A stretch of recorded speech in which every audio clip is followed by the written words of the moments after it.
Hello, everyone. Welcome to the Power of User Groups as a Global Channel. We have here Sofia Rodriguez Mata and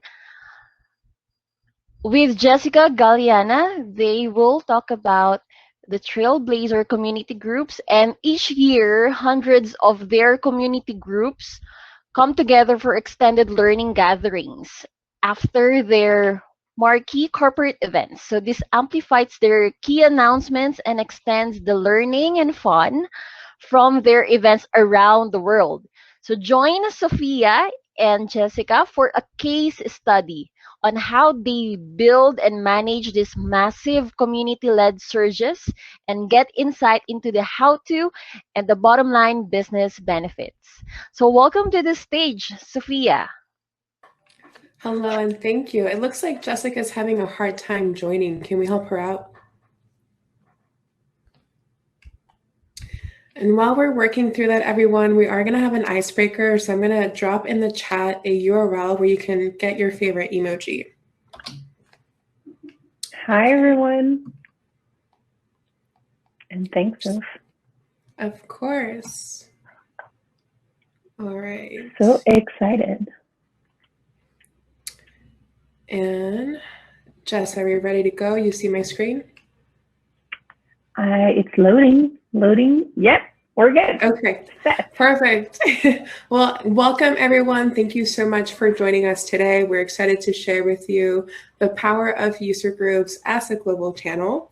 We know there have been some technical hiccups throughout the morning, so it's okay. Sit back and relax, refresh, try another browser. If all things fail, know that this is being recorded, so you will get to watch the session at a later time. We're just here to have fun and learn. So we want to start off with our introductions, and while we are also going to introduce ourselves using an emoji story, we want you to do the same in the chat. So whether it's the emoji you have most used the past couple of weeks, or if you literally want to tell your whole life story using only emojis, please do so, because CMX is not just about you getting to know the presenters, but you getting to know each other. So I will kick us off. My name is Sophia. And once upon a time, a Leo was born into the world, specifically in Mexico. This Leo eventually found their way to the United States, where she absolutely loved the pursuit of learning. It didn't matter if it was painting, jazz choir, folklorico dancing, if it was orchestra, government, leadership programs, thermodynamics, calculus, you name it, but eventually all of these things led her to a degree, which has nothing to do with community management, but that's okay, because in the pursuit of learning and being a member of all these different groups that didn't have a lot in common, she learned the foundational skills to be a community manager. And so eventually that led me to Salesforce, where I am now a community manager, and I also volunteered to co-lead an internal community of employees. And this is also where I met Jessica. Hi, everyone. So happy to attend my first Max Summit with Sophia, which I respect immensely. So my emoji story, and I love seeing yours in the chat, is that I was back in France dreaming of going and moving to the US, and specifically to the Bay Area, because I love the sea. And so I did that. I jumped onto the cloud and went to San Francisco, where I get to enjoy my passions that are the sea and photography. With COVID, I'm a mom and a teacher, and I get to experience a lot more of Japanese cuisine and cooking. And when I really thrive, is get to grow a business, an industry, and that's how I got to enjoy this role and find this role, is how to grow this community that has grown organically for so many years and juggling many things. And so I took a deep dive into the community and loved it ever since. And I'm on the community side, while Jessica's on the marketing side, but we work really well together. I know this isn't always the case for community managers out there. Maybe sometimes you struggle, maybe you work really well together, but Jessica and I happen to work so well together that sometimes when we are out in the wild at our corporate events, our community members confuse us for each other. So they think I'm Jessica and they think she is Sophia. And we love this. We like to have fun with it. So this is actually a couple of pictures of us at a corporate event having fun. We like to say that we are just sisters from another Mr., the Mr. being France and the Mr. being Mexico. So that's okay. So we know at CMX there are a bunch of other really valuable sessions that you could be attending, and it means the world to us that you chose to be present with us right now. So we want to make sure that what we share with you makes a difference in your day-to-day life. So I want to go over what you'll learn and get to take away from this presentation. First, we want to make sure that we're speaking the same language. So we are going to define what a surge is, how you can identify it, and how you can seize a surge. Then we want to help you visualize what a surge could be at your organization. A case study of a program that we call Global Gatherings. And finally, we want to leave you with the framework to actually host a surge within your organization so you can really leverage the power of it. Throughout the presentation, there will be screenshots and GIFs. Whenever it's mentioning a tool or a platform, we do let you know what tool it is in italics. And also throughout the presentation, if you see a camera emoji, that means it's a slide that Jessica and I thought would be good for you to take a snapshot of, especially if you're taking notes for your team to bring back. So let's make sure that we are in the same understanding and speaking the same language. So at Salesforce, we have something called Trailblazer Community Groups. For the purposes of this presentation, we're going to call them user groups because that's the way that most of us know these programs.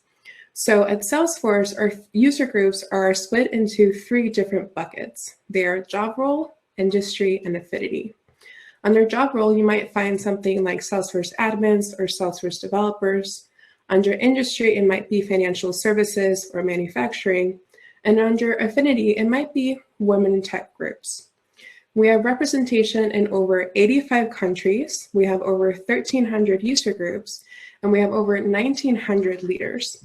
And the leaders are Salesforce customers who are incredibly passionate. They're people like Surbi right here on this slide who want to give back by hosting meetings either online or offline for other customers just like them.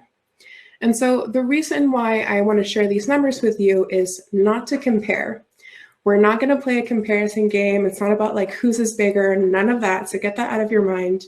Some of you might be managing a community for only one type of vertical, one type of industry. You might be focused only in one region or one country or one city. So let's not compare, okay? What we do want to show you here is that the reason we've been able to scale is because over years, we really focused on the health of our community. A healthy community is a prosperous community. It means that more members want to participate, more people are joining, that inspires other people to step up to lead, and so you have a community that continues to grow and scale. And if you want to supercharge this growth, you can do something that's called a surge. So Jessica, what sparks a surge? Well, let me get into this. So a surge, if you go to the next one, happens in the life of any organization. So whether you have conferences, product launches, feature releases, company celebration, it is the moment in your company that all employees and everyone is looking in the same direction. So what can you harness? How can you harness that energy and give it to your user group or community groups in our language? So if you go to the next one, these are the recipes of a great surge. So when you have that attention, seize it. And let's go to the next one to talk about why. Why would you do that? Why would you bother? There is like so much to gain. And the number one is members engagement. Like Sophia was talking about, the way we work so great is because the marketing is not looking at, oh, how do I increase, I don't know, my social media presence? That's not my goal. My goal is how do I make this community grow? And it has grown beautifully. So we want quality engagement. And that shows up in having greater RSVP and greater signups. And if you see in the graph, what's really important is you could be scared and be like, oh, it's going up and down, but really it's trending up. And it's how do you get this momentum, the surge is helping you to get the momentum to get higher and bounce higher and bounce higher over time. And that's connection that you're getting between your employees, the product teams, everyone, and the group leaders and the group members is so beautiful because it also shows in the satisfaction of the member. So if we go to the next one, Sophia, can you tell us a little bit about the global gatherings you mentioned? I sure can. So now that we defined what a surge is and how you can identify it and why it's good for you, I want to help you visualize it. So feel free to close your eyes or just listen along. At Salesforce, we have a program called Global Gatherings, and it follows two of our major conferences, which are Dreamforce and Trailhead DX. These are conferences that our customers absolutely love, but something that we all know about conferences is that they can often be a very expensive affair.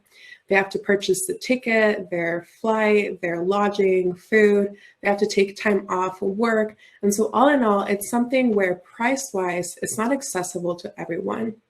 But we know that there was a lot to leverage that was happening internally. Our company was listening, our employees were bought in, there was a lot of great content, and there were a lot of great traditions that were just waiting there to be leveraged. And so this is where we decided to create a program called Global Gatherings, where we could bring the same great content, the spirit, the networking, and the fun right to everyone's local community. And so what you're seeing here in the picture are snapshots of global gatherings happening all around the world. And they could happen and be in meetings as small as 5 to 10 people, or sometimes they went up to over 300 attendees. But part of this was that we made it so all this content, everything was packaged up in a way that the leaders and the community groups could build in a way that made sense for their local communities. So think back to what Jessica was sharing on the different types of surges. Global Gatherings is a conference type of surge. And Jessica and I decided to build together because that's a part of the reason why we've been able to have such massive impact is because we are working together. So we decided that we wanted to have an impact in growth, engagement, and reach. With growth, we know through our industries and just through working that if you have 10% year-over-year growth, that's really good. Whatever you tried out for your initiative or campaign, it worked, so you could keep trying it. But because we're leveraging the surge and working together, we found that we've been able to have over 20% year-over-year growth, and some years as high as 50% year-over-year growth. With engagement, something that's very important to us with our user groups is that, you know, for some reason or another, sometimes user groups go dormant. Maybe they're taking a break, maybe they need some extra help, and that's okay. But how do we reactivate them?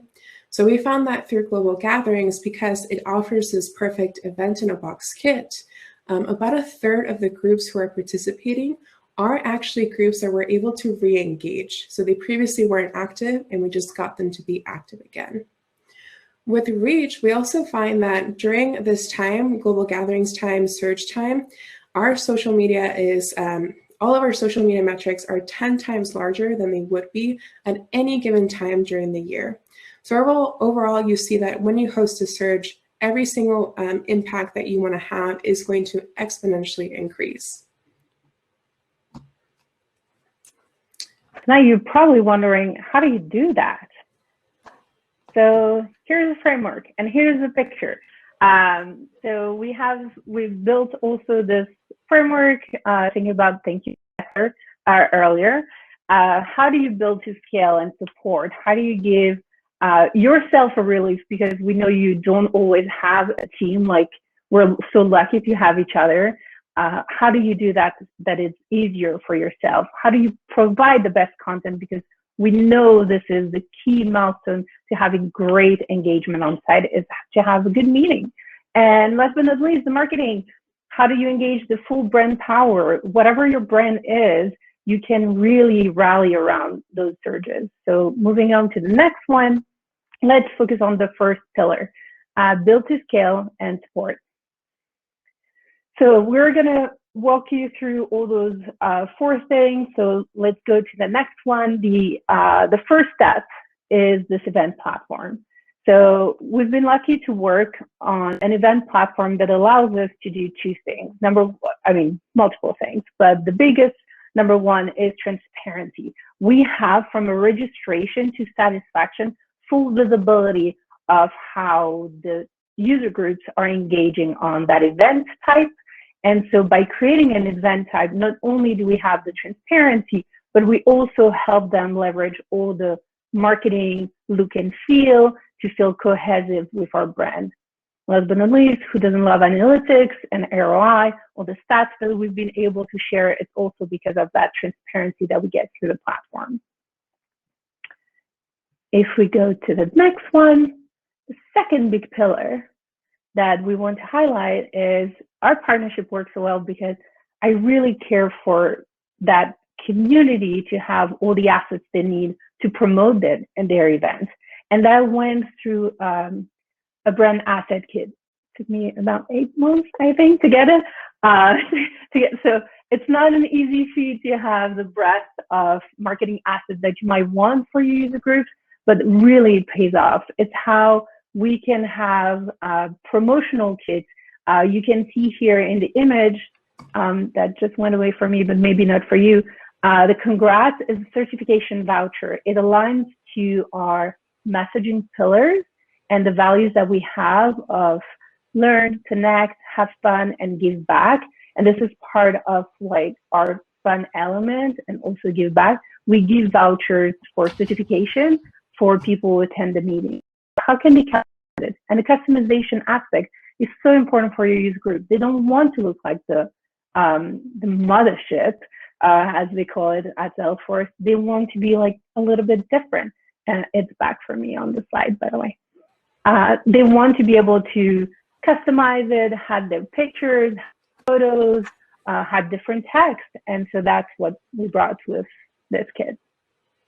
And just a side note, I absolutely love what Jessica created with the asset kit. As we know, sometimes our user group leaders, if you're not able to give them something that they need, they're just going to create it on their own. And so there were some great images that were floating around out in the world, but there were also some images where if you just close your eyes and picture a cerulean background and then bold red papyrus font on top, those things didn't look so great. And so we really needed to create this asset kit to make sure that our leaders were having a great experience. And it's also something that just makes it look very cohesive from members to leaders to us. So shout out to Jess for that. So the Thank you. No brand deal for me. No brand gel, yes. So is that with a surge in this great scale, it also has the potential of becoming a support nightmare. And because this is CMX Summit, I'll be vulnerable and share that for me, it did become a support nightmare at some time. I knew that I was feeling burnt out. And for anyone that manages a community or is in a company that is very events driven, you know that anytime there is a conference, it's a very high stress time. There's different programs, different initiatives, a lot of moving pieces. And then to add another program on top of it, that's burnout times 2.0. It's burnout on steroids. So you know that there's a lot going on. So I knew I had the feelings. I knew I was feeling burnt out. But we know that sometimes in the corporate world, you need more than just your feelings. You need to show data behind it. And so what we're seeing here in this GIF is a Salesforce dashboard. We customized it to show the metrics and KPIs that were important to us. That might include things like RSVPs by country or by segment. It might show us the largest meetings by RSVPs or the number of groups that we reactivated. But one thing that I particularly wanted to look at were the amount of support cases for the surge that were happening during this conference time. And so I found that 45% of support cases during the time were related to the surge. That was a big, oh no, I knew something had to change. So the solution for that was creating knowledge articles. So knowledge articles became our dedicated support site for our user group leaders. We were able to create articles in anticipation based off the support cases that they had previously sent to us, or just by taking really good educated guesses around what we think they would need. It also provided us with a way to get help from other team members. So now when we are on Service Cloud or answering an email, a team member could just plug in a knowledge article into the email template and respond right away. This also helped, so there wasn't a huge learning curve with my team because the knowledge articles were already created for them, so we were able to leverage their help. And on the other side for us, knowledge articles personally show us some cool insights. One of these is the amount of views. So with views, we can also make educated guesses around how to plan better for next year.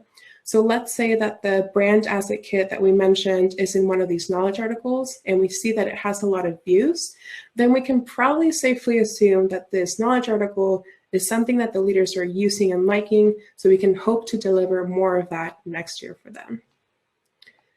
The other side of this, of course, is the external side of this. So for a search to be successful, you really need the buy-in from your user group leaders. We rely on them to really be successful. And so we have to make this a very easy and seamless experience for them. We were able to do this through what we call a host guide. So the host guide is their central hub, it's their central repository where they can come in and get all the resources and information they need to successfully host this type of meeting. The way that we approach it is that we provide a sort of event-in-a-box buffet. So they can pick and choose whatever component looks good to them and use it to prepare for their meeting. For us personally, we categorize all of our components by our community values, which are learn, connect, have fun, and give back. So for example, under the learn component, they would be able to go there and download any presentations or worksheets or agendas that they need to host their meeting. You can do something similar at your organization, or you can choose to categorize it in a different way. But a really important part of the host guide is that it is a living and breathing document. So you can rest assured that your host guide is going to be something where at any given time, your user group leaders can receive the most up-to-date information. This also saves you from having to rely on another team to send out newsletters. I don't know about all of you, but anytime you send out emails to a customer, there's often a lot of approvals that you have to go through, and we just don't have the time. So we want to work smarter there. On the internal side of this, with the knowledge articles and the host guide, there's a lot of program management that goes on. So for us personally, we thought about everything that needed to be delivered. We assigned an owner to all of those deliverables, and we had deadlines. And this was all to ensure that on the external side, everything was seamless. Because our search and our program is so massive and we work with different people across the company, we personally used a work management tool. That just makes it easy for you to manage. When you're starting out, you might not need a work management tool. You could just use Google Sheets or whatever other way that you keep organized. But what I always say is work smarter, don't work harder. And so that's something that we did for both of these resources. And so to recap, to make it sustainable for you all, this is like the recap of all the first pillar of scale and support. Really think about like how this platform or the platform you're going to use is going to help you scale, both from having geolocalized, localized content, having the host guide for your leaders to empower them to know where those knowledge articles are, and last but not least, make it like cohesive with the rest of the brand. And if we go now to the next pillar, Sophia, what was it again? I think it's the number one thing they want. Right, so for us, content is the number one thing that's been requested by our community. And if we think back to the recipe that Jessica shared, we already know that great content and global relevancy are key components of a search. So I won't go over that, but what I do want to go over is where you come in as a community manager.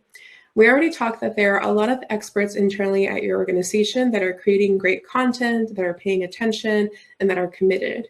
But you also are an expert. You're an expert with community insights. And so where you really get to come in is by being an advisor to all these people who are your content creators. You get to advise them on what type of content makes the most sense for your user groups, whether that's something as simple as what type of speaker notes do they need? Do they need to install fonts? Do they need to have this program for this presentation? To those more complicated conversations around, you know, this presentation that you created is great for admins in a corporate level, but it's not relevant to an admin in a small nonprofit. And so you're really using your community insights to guide and shape this content so it is relevant to your community. And along with this, we know that content is going to help meetings be successful. If someone's attending a meeting and there's really informative content and the speaker is very engaging, they're going to be happy, they're going to leave positive feedback, they're going to tell other people to join the user group meetings, and they're going to keep attending user group meetings. And that's exactly what we want. We want repeat attendees as well as new people attending these meetings. So another part of this too is that because internally your organization is already paying attention, it's a great opportunity to have your content experts, whether they are evangelists, product managers, product marketing managers, actually go and speak at these user group meetings. And that's going to create a great thing about access. So for us, we like to rely on intrinsic rewards more than extrinsic rewards.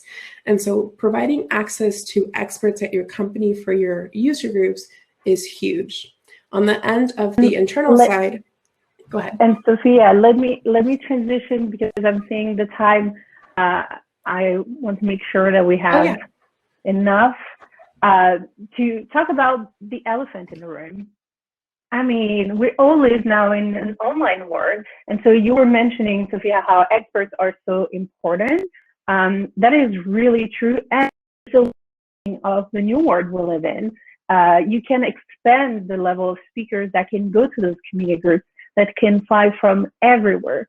Not to say that there aren't like challenges. We've started, and Sophia is a master at this, and all community managers that are on this session know, listen to the community. Are they burned out? Can they do it? Do they have the motivation? And resoundingly, everyone said, yes, we want to do it. And we realized that 50% of the audience wouldn't tune up to the mothership session. So the Salesforce session was needed, but also were the user groups. And so what we advise you both is to challenge the content, the way the content is delivered, and to enable and empower your user groups to know how to deliver this content, because we know it's a new word and it's the online word. And if we go to the last pillar, so we talked about building scale and support, having great content and speakers. The last piece is the marketing of it. You have to have cohesive marketing. Your user group you empower them to use your brand, and that makes them strong. That makes also it trustworthy. That makes them professional.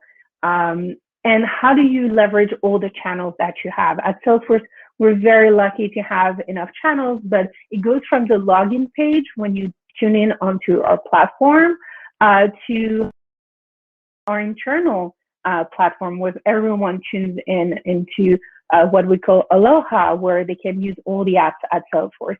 It's both internal and external on all social channels that you have. Like Sophia mentioned, we have admins and devs and marketers and so many audiences at Salesforce. So even if you don't look like it, maybe you have tons of products.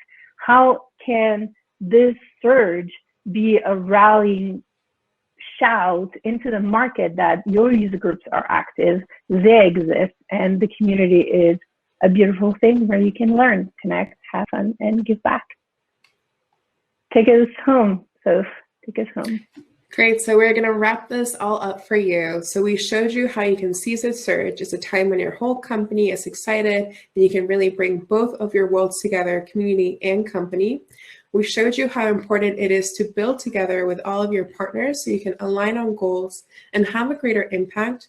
And we also showed you the framework that you can take back to your community in your organization. Support, provide content and speakers, and leverage the full brand power. If you liked some of the things that we mentioned with our knowledge articles and support, be sure to check out the next session with Tiffany Oda and Kendall Odom. They'll do a deep dive on that. We also have other sessions coming up. And with that, thank you so much, CMX, for supporting us and for attending the session. Please keep in touch. You can follow us both on Twitter, and we look forward to chatting with you all throughout the summit. Thank you. Bye.